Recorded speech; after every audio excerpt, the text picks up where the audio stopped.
आपकी पार्टी में क्या राय चल रही है कि सुना ये कि दो राय चल रही है। एक राय ये चल रही है कि जी पार्लियामेंट में आपको वापस जाना चाहिए, दूसरी चल रही है कि नहीं इस्तीफे मुंह में मार दिए वापस ही जाना। आपके नज़दीक क्या चल रहा है? एक इम्कान है आपका पार्लियामेंट में वापस जाने का कि अगर आपको ये लग रहा है कि 1.5 साल तक ये हुकूमत रह गई तो हम 1.5 साल तक बाहर नहीं रहेंगे असेंबलियों से? और आपकी अपनी राय भी क्या है इस बारे में फवाद भाई? देखिए, पहली बात तो यह है कि 1.5 साल तक ये हुकूमत रह गई तो पाकिस्तान की मईशत कितने बड़े गहरे खाई में गिर जाएगी कि वो फिर और ही रिप्रकशंस हो जाएंगे। वो तो फिर हम पता नहीं किधर चले जाएंगे। सो 1.5 साल ये हुकूमत 2-3 महीने भी और रह गई तो हमें नहीं पता कि इस मुल्क के साथ क्या होगा।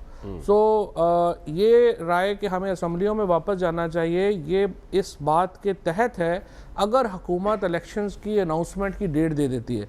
यानी हुकूमत हमें बता दे कि हम फलानी तारीख को असम्बलियाँ डिज़ोल्व कर देंगे, फिर हम असम्बलियों में वापस जाने को तैयार हैं। अच्छा। और असम्बली में बैठ के जो फ्रेमवर्क है, स्पेशली जो इलेक्शन कमीशन जो है इस वक्त तो राजा रियाज का नॉमिनेटेड यानी लोटा एसोसिएशन का नॉमिनेटेड इलेक्शन कमीशन है, उसके तहत तो इलेक्शन नहीं हो सकते।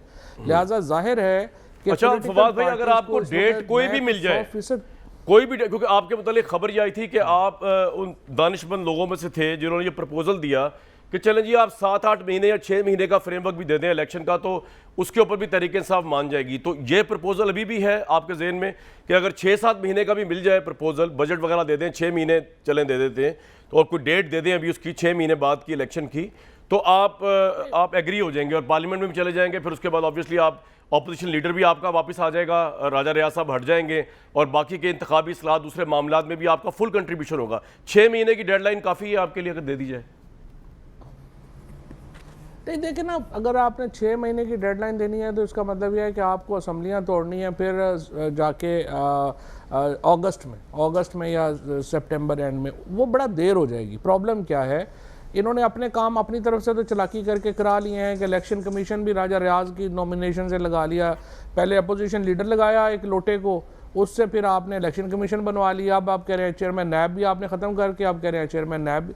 इस तरह की अगर आपने चलाकियां करनी है तो फिर तो देखें, इसको जमहूरियत तो नहीं कहते ना, ये तो फाशिज्म चल रहा है। क्या ही जा रहा है जो आप कहते हैं ना देर हो जाएगी सितंबर अक्टूबर की तहरीक इंसाफ जो कहती है, उसका मतलब नून लीग ये ले रही है वो देर। आप ये चाह रहे हैं कि नवंबर की तैनाती जो है वो इलेक्शन उससे पहले होकर नवंबर की तैनाती इमरान खान साहब क्योंकि पॉपुलैरिटी के रूज पे अगर वो इलेक्शन जीत जाए तो नवंबर की तैनाती उनके हाथ में हो, इसलिए आप चाह रहे हैं बाय हुक और बाय क्रुक जो है हर लिहाज से इलेक्शन नवंबर से पहले हो जाए और नई नवंबर की तैनाती आप करें ना कि शहबाज शरीफ करें। ये बात सही है जो ये समझते हैं परसेप्शन? कोई, मैं आपको बताऊं, ये सियासतदान जितनी जल्दी अपने जहन से निकाल दें कि आर्मी चीफ वो लगाएंगे तो आर्मी चीफ उनका हो जाएगा, उतना ही उनके हक में बेहतर है। आर्मी चीफ जो है वो आर्मी चीफ होता है, चाहे उसको आप जैसे मर्जी जो लगाएं, वो अपने इंस्टीट्यूशन को चलाता है। पाकिस्तान में फ़ौज का एक बड़ा मजबूत रोल है, वो कोई लगाने से नहीं ख़त्म हो जाना। सो वो कोई भी लगा ले, जिसने शौक़ पूरा करना है वो कर ले और उससे कोई फ़र्क इतना नहीं पड़ता। नवाज शरीफ ने 4 आर्मी चीफ लगाए हैं, पहले कौन सा उसको बड़ा कोई उसका जो है उनको फ़ायदा हो गया, वो ये बहस ही रेलिवेंट है। पाकिस्तान में इस वक्त जो बहस है, जो प्रॉब्लम है इसको आगे लंबा करने की, वो हमारी मईशत है। और जिसमें मैंने अभी जिस तरह से अभी आपने अभी पहले बड़ी तफसील से डिस्कस किया है हमारे फाइनेंस मिनिस्टर साहब के साथ भी, और मैं भी आपसे ये और उसके मैं आपको ये बता रहा हूँ कि ये नहीं इस तरह से मामला भाई एक बात बताए ना, हमारे यहाँ प्रॉब्लम क्या है, ये बहस बहुत ज्यादा फैली हुई है। सिर्फ आखिरी पॉइंट जी बताएं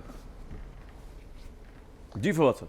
श्रीलंका में और पाकिस्तान में फ़र्क ये है कि श्रीलंका का जो बहरान था वो मईशत का बहरान था, इकॉनमी का बहरान था। हमारा बहरान सियासत का बहरान है। आप जब तक सियासत को सेटल नहीं करेंगे पाकिस्तान की मईशत सेटल नहीं हो सकती।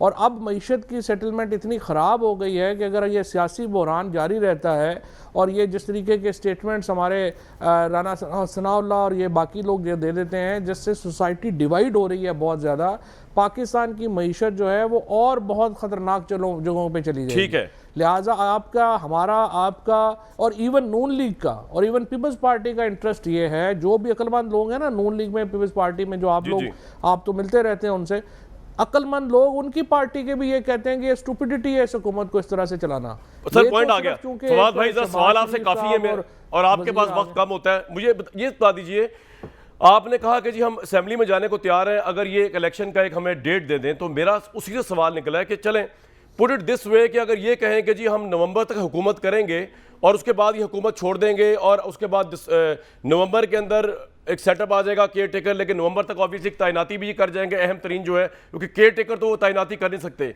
आपके लिए एक्सेप्टेबल होगा, इमरान खान साहब के लिए ये एक्सेप्टेबल नहीं होगा, वो यही चाह रहे हैं कि नवंबर से पहले पहले नई गवर्नमेंट आ जाए। क्या फ्रेमवर्क एक्सेप्टेबल है इलेक्शन की डेट का? अभी मेरा ख्याल, देखिए मेरा ये ख्याल है कि अभी आप बात यहाँ पे छोड़ दें कि ये इलेक्शन की डेट देते थे। So let the government come up with proposal on election date.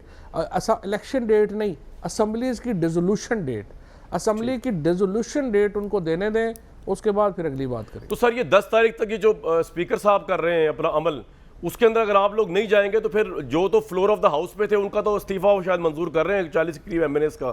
बाकियों का सुनने में आया, या सादिक साहब ने हल्फिया कहा है कि जी कई आपके एमएनएस ऐसे हैं जो कह रहे हैं कि हमने इस्तीफा नहीं देना। तो ये तो फिर पॉलिटिकली एम्बेरसमेंट नहीं होगी पीटीआई के लिए कि इमरान खान साहब के हुक्म के बावजूद कुछ लोग इस्तीफा नहीं देंगे, तस्दीक नहीं करेंगे इस्तीफों की?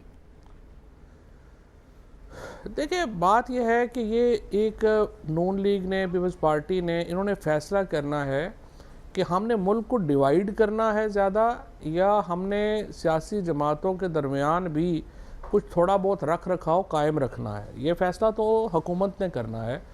और इस वक्त भी मैं ये समझता हूँ कि जिस तरीके से इन्होंने इलेक्शन कमीशन में अपॉइंटमेंट्स की, ठीक है, जिस तरीके से फवाद भाई लास्ट क्वेश्चन पूछ लूं, टाइम की किल्लत है, आई एम सॉरी आपको कट करो, एक लास्ट क्वेश्चन अगर आपसे पूछ लूं सर, इस्टेब्लिशमेंट के साथ बिहाइंड द डोर जो हमें पता चला ताल्लुकात आप लोगों के बिल्कुल ठीक है, आप लोगों ने उनको कहा भी कि हुकूमत से एग्रीमेंट करा दें, ये बात सही है कि जिस दिन लॉन्ग मार्च था उस दिन ही जहाज हेलीकॉप्टर फ्लाई करके खटक साहब, असद उमर साहब और जो है वो शाह महमूद कुरैशी साहब गए गवर्नमेंट से एग्रीमेंट करने, इस्टेब्लिशमेंट को बीच में ला के उनको रिक्वेस्ट करके और उनके जरिए उन्होंने किया। ये बात सही है जिस दिन 10 से 1:30 बजे तक ये मुलाकात रही है? जी बिल्कुल बिल्कुल, वो उनसे उनकी डिटेल मुलाकातें हुई हैं और भी जो हैं वो राब्ते तो जो हैं वो हुए हैं, लेकिन वो इसी बात के ऊपर अड़े हुए हैं कि वो इलेक्शन असम्बली की डिसोल्यूशन की डेट वो कब देते हैं। हो सकता है वो इस हफ्ते दे दें। सर ये एस्टेब्लिशमेंट देगी या गवर्नमेंट देगी? एस्टेब्लिशमेंट तो न्यूट्रल है, तो गवर्नमेंट ने फैसला करना है ना शहबाज शरीफ की।